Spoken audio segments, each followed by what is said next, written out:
निफाड तालुक्यातील नैताळे येथील श्री मातोबा मंदिरात मध्यरात्रीच्या सुमारास चोरीची घटना घडल्याने परिसरात खळबळ उडाली आहे। अज्ञात चोरट्यांनी मंदिराचे कुलूप तोडून आत प्रवेश केला। त्यानंतर मंदिरातील दानपेटी फोडून त्यातील रोकड आणि इतर मौल्यवान ऐवज चोरून नेले। चोरीला गेलेल्या ऐवजाचे नेमके मूल्य अद्याप समजू शकले नाही। सकाळी ही घटना उघडकीस आल्यानंतर स्थानिक ग्रामस्थांनी पोलिसांना तत्काळ कळविले।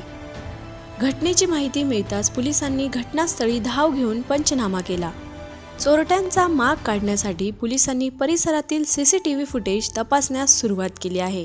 या फुटेजच्या आधारावर लवकरच चोरट्यांना पकडण्यात यश येईल असा विश्वास पोलिसांनी व्यक्त केला आहे।